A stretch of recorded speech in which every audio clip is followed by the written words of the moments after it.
Actually, That's right. parang personal style lang siguro talaga yan ni General Torre. So, if I may reiterate the suggestion that in discussing the 10 million peso reward of that the DILG had announced, offering it to people who will give information leading to the arrest of Mr. Kibuloy. We also discussed the 20 million peso reward offered by the KOJC as announced by our resource person, the CEO of Kingdom of Jesus Christ, Ms. Nelida Lisada. That is an illegal act, Your Honor, and therefore it is within the right of a private organization to raise money to identify this particular person who raised money in order for Pastor Apollo C. Kibuloy to be arrested. Sir, sana wag na lang tayo magsinungaling. Wag niya na dagdagan. Pwede ba? For once naman. Because your lie is leading to another lie.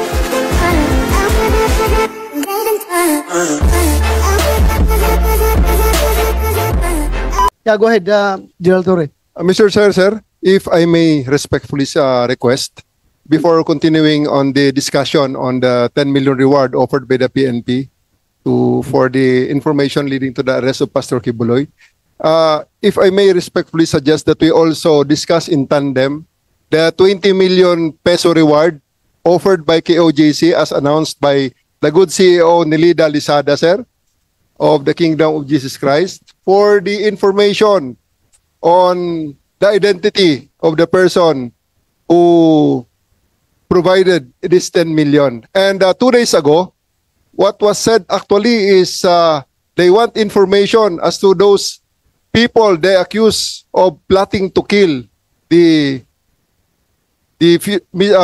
fugitive Mr. Apollo Kibuloy. So, if I may reiterate the suggestion that in discussing the 10 million peso reward of that the DILG had announced, offering it to people who will give information leading to the arrest of Mr. Kibuloy. We also discussed the 20 million peso reward offered by the KOJC as announced by our resource person, the CEO of Kingdom of Jesus Christ, Ms. Nelida Lisada.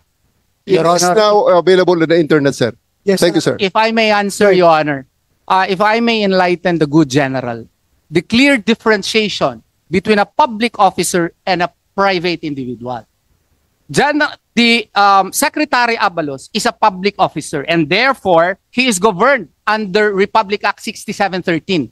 KOJC is a private organization and therefore it cannot be governed by Republic Act 6713, especially in this Correct. case, Your Honor, that there is gross violation of the law being committed by the highest officer who is supposed to implement all laws concerning interior and local government matters. That is an illegal act, Your Honor, and therefore it is within the right of a private organization to raise money to identify this particular person who raised money in order for Pastor Apollo C. Kibuloy to be arrested, because it is illegal for any government officer to accept money from private persons, Your Honor. So if KOJC would react,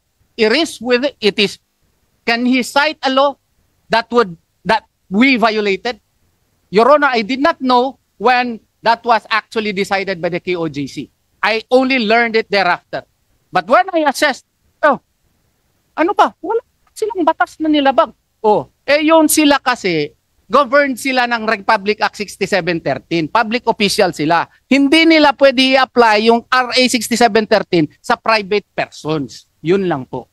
Thank you. And to add to that, the money that is being offered as a reward to the PNP's most wanted criminals. Sabi mo nga kayo na, number 1 dyan si Radulan Sahiron. It is not coming from private individuals. Sa It gobyerno comes po. from DAGAA. The fund is coming from DAGAA. Government Yes po. money yan. Hindi yan private money coming from private individuals. So, ito nga, si Radulan Sahiron na napakaraming pinatay through his terrorism acts. Ang daming napatay ito na mga tao, ang daming na-kidnap. We expect na sana yung mga tao rin na concerned sa terrorism ay mag-contribute din ng pera, no? Para lalaki yung reward kay kay Radulan Sairon. Bakit na po, mas marami pa atang nag-volunteer ng pera para mahuli si Pastor Kibuloy per Secretary Abalos. 10 million coming from private individuals. Yon, ang pera na yan is nanggagaling sa gobyerno, hindi from private individuals. You want to say something from this side? Sino pang gusto magsalita? Mr. Chair, Yes. additional lang po, kasi alam po natin na may second wave po, uulit po yun sila, yung Oplan Parokya 2 nila. Luluso po yan sila, kagaya sa ginawa po this 2 a.m. po. What will be our assurance from the PNP na hindi po maulit yung ginawa lang pang-haras, pang-aabuso na marami pong matraumatize kung in line sa kanilang duty na sila may mag-serve lang sila ng warrant? Paano po lang gagawin yun na hindi po maulit yung lahat at wala pong mamatay? At saka in addition to that kasi, Senator, ako, din po ako ng law school. Yung mga parents po ng mga estudyante, nagrereklamo, bakit parang naging war zone kasi yung, KOJC compound. Eskwelahan din yan. Oo. So, baka pwede naman na kung kailangan nila mag-serve ng warrant, no? Na-serve na yan previously, at kung pwede, i-follow nila religiously yung Rule 113 Section 11. Na kung nandun na sila doon, kasi imposible naman kung nandun talaga si pastor, may casing naman sila, alam naman nila meron naman sila mga tao nandun sa gilid, nandun sa ilan yung tao nandun So, imposible kung nandun nga si pastor na makalabas. Oo. So, kung kung kinakailangan nila mag-serve, please naman, follow the procedure of the law, the PNP operational guidelines na nakasaad po sa kanila mismo mga memorandum circular kung kinakailangan talaga na mag-serve sila ng warrant. I think thank you for that reminder again. Again, this chairman, the chairman of this committee is advising the PNP to always follow the rule of law. Observe the police operational procedure in relation to the rules of court. Ayusin natin yan. As I've said, hindi natin pwedeng i-alienate forever ang PNP sa community. But we are not hindering you from serving the warrant of arrest. Kung alam niyo andyan, basta sundin lang ninyo yung nakasaad sa batas. Yun lang ang akin. At saka paano ba, yung mga nag-aaral doon, hindi nyo inalisan ng polis, may polis palagi doon, 24/7? Hindi na ako nakakauwi ng Davao Please enlighten me. Anong sitwasyon doon sa KOJC? Sir, I believe... Minan ba ninyo ang security? Kayo na naggwardya? Paano? Sir, there's no policeman in front of KOJC na... Right now, sir, kami sir ay nasa kabila ng road. Sa roadside nila, sir, pwede naman natin, sir, tingnan ang live shot, sir. May live shot yan Oo sila. nga, pero... Sir. Ako. Intimidating pa rin sa mga parents yun na parang war zone itong school ng aking mga anak. What we have there, sir... Intimidating pa rin yun sa kanila. Yes, sir. Oh. Sir, what we have there, sir, are KOJC buses, trucks, fire truck, backhoe, that they placed in front of their gate. In anticipation, as a defense, they are anticipating that the police will come. So right now, sir, they are the ones who are blocking their own gate. It is not ours. They are the ones who are doing that, sir, not us. And they are the ones who had a lot of illegally parked vehicles on the highway, which until now we're just tolerating to some extent, just to pakisama na lang, sir. They have, if they can be allowed to give the live shot of their, it can be seen, sir, in the internet, in various, in Facebook, in various videos that are posted right now. We can ask the technical to do that and see who are the ones who are hindering the operations of KOJC. Thank you very much, Mr. Chair. Ganito, halimbawa, para manormal yung sitwasyon. Kasi ako concerned ako sa mga bata na nag-aaral doon. Pati mga parents, yun nga, naramdaman ko yun, yung parent din ako, naghahatid ako ng anak ko sa eskwelahan. Can we get your proposal how to normalize the situation there? Sir, the best Gusto mo answer for that, tanggalin sir. yung mga bus nila doon? The first answer, the best answer for that, sir, is for us to look at the latest video in Facebook, if we will allow, if you can allow it, sir, or YouTube of the front of KOJC, sir, right now, so that we can see for ourselves what is the situation and how we can resolve it, sir. Andyan, may video. And ipahanap Sir. na lang natin, sir, sa technical, sir. Madali na, sir, yun. Sige, papahanap natin. Pero, yeah, go ahead, Sir, ma'am. in response to what the Honorable General just said, wala daw pulis sa harap ng KOJC kasi nandun daw sila sa kabila. Harap pa rin. Harap pa rin ang harap. Yun. Bakit nila alam yung harap? Di nga nila alam yung fugitive. Harap pa. Sir, harap. Tapos, sir, sana wag na lang tayo magsinungaling. Wag niya na dagdagan. Pwede ba? For once naman. Because your lie is leading to another lie. Sir, ayaw na namin kasi Ano? ayaw na namin sana makinig pa ng mga kasinungalingan. No? Tama na. Kasi isa lang yung bansa natin. Inaayos natin to. Nakafocus lahat sa KOJC. Tapos sabihin ni General Torre na walang pulis sa tapat. Ang proud-proud pa niya magsabi na ipalabas yung mga live na feed. Sir, nandun kami 24 hours. In fact, nga hindi pa ako natutulog. Sanay ako hanggang umaga. Since nung sila. Tapos, since na nag-attack. Tapos, sir, ang nagta-traffic doon, hindi na ng mga pulis. SAF na tinuturing. Naka-full battle gear. Nung isang gabi lang, naka-rubber shoes. Pero sir, wala pa ring nameplate. Tinatakpan nila yung mga plaka ng kanilang police cars. Nakapark sa tapat. At feel namin, yung mga cars nila, walang plaka. Pagkausapin namin yung sinabi nyo na maayos. Sir, tatanggapin namin pag maayos yung pag-present nila na, excuse me, police kami, police visibility lang, compliance lang. Walang problema. Pero sir, hindi sila nagsasalita. Nandun sila sa dilim. Nandun sila sa dilim. Pagkausapin namin, hindi sila nagsasalita. Hindi sumasagot. Iwas ng iwas. Pero ang talak ng mga baril, feel namin.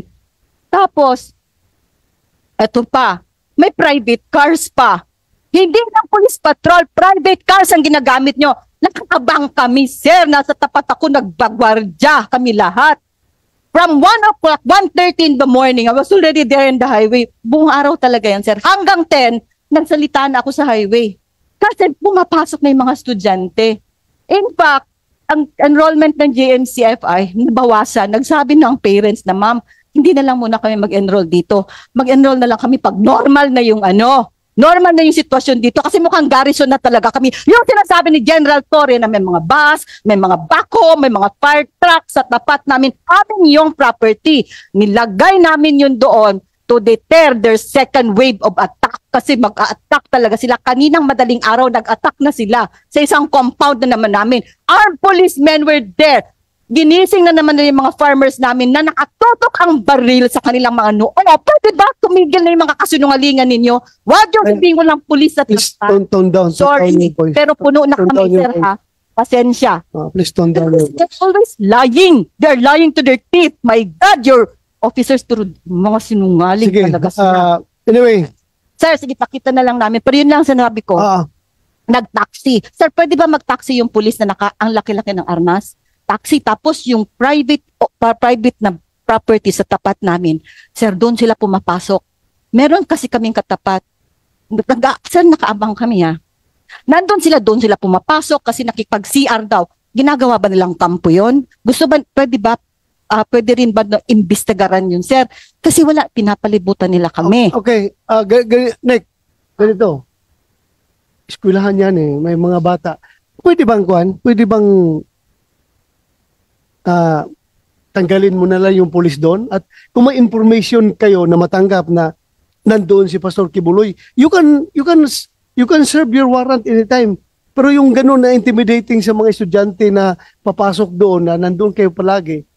Ako I am not, hindi ako nakialam sa trabaho Yes, niyo. sir. Yes, sir. Pero bilang isang mamamayan ng Davao na parang naramdaman ko rin, according to what they say, na parang garrison na yung kanilang compound, ng daming police doon sa harapan, tapos hindi na normal yung mga pag-aaral sa mga bata, baka pwede natin pagbigyan yung eskwelahan na makapag-operate normally. At kung may informasyon kayo na nandun si Pastor Kibuloy, you can serve your warrant anytime. Ganun na lang siguro, baka pwede yung gawin yan. Kasi kung palaging ganun, apektado yung eskwelahan, maraming taong maapektuhan, mga estudyante, parents ng mga estudyante. Mr. Chair, looking beyond the hysterics, it is admitted by the resource person, Ms. Cardona, that our policemen at night, they're looking for them in dark places. Kasi sir, nagtatago talaga ang mga pulis ko sir. Pinatatago ko sir sa highway para hindi, precisely for that reason, for them not to alarm people. But these KOJC members are going out of their way. Kasi sir, ang KOJC sir, it's a very well-lighted compound. It is a 30-hectare compound with a hangar of Apollo Kibuloy, with 4 helicopters inside and a plane inside, with a private tarmac going to with a private taxiway going to the Davao International Airport. Ganun ka-elegante yun, sir. In a 7 billion dome, seating 77,000 with a capacity of 77,000. That's KOJC compound, sir. Ganun kaliwanag yun, sir. That's why there's really no reason for us to display ourselves there. Napakarami nila dun, sir. So malayo lang ang pulis ko because we have information on the possible escape vehicle of Mr. Kibuloy. And when that vehicle comes out, it will be checked away from the KOGC, sir. Harap pa. Sir, harap. Tapos, sir, sana wag na lang tayo magsinungaling. Wag niya na dagdagan. Pwede ba? For once naman. Because your lie is leading to another lie. Sir, ayaw na namin kasi ayaw na namin sana makinig pa ng mga kasinungalingan. No? Tama na. Kasi isa lang yung bansa natin. Inaayos natin to. Nakafocus lahat sa KOJC. Tapos sabihin ni General Torre na walang pulis sa tapat. Ang proud-proud pa niya magsabi na ipalabas yung mga live na feed. Sir, nandun kami 24 hours. In fact, nga hindi pa ako natutulog. Sanay ako hanggang umaga. Since nung sila. Tapos, since na nag-attack. Tapos, sir, ang nagtatraffic doon, hindi na ng mga pulis. SAF na tinuturing. Naka-full battle gear. Nung isang gabi lang, naka-rubber shoes. Pero sir, wala pa ring nameplate. Tinatakpan nila yung mga plaka ng kanilang police cars. Nakapark sa tapat. At feel namin, yung mga cars nila, walang plaka. Pagkausapin namin yung sinabi nyo na maayos. Sir, tatanggapin namin pag maayos yung pag-present nila na, excuse me, police kami, police visibility lang, compliance lang. Walang problema. Pero sir, hindi sila nagsasalita. Nandun sila sa dilim. Pagkausapin namin, hindi sila nagsasalita. Hindi sumasagot. Iwas ng iwas. Pero ang talak ng mga baril, feel namin. Tapos, eto pa, may private cars pa. Hindi lang police patrol, private cars ang ginagamit nyo. Nakakabang kami, sir. Nasa tapat ako, nagbagwardya kami lahat.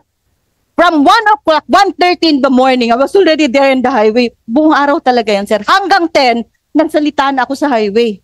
Kasi pumapasok na yung mga estudyante. In fact, ang enrollment ng JNCFI, nabawasan. Nagsabi ng parents na, ma'am, hindi na lang muna kami mag-enroll dito.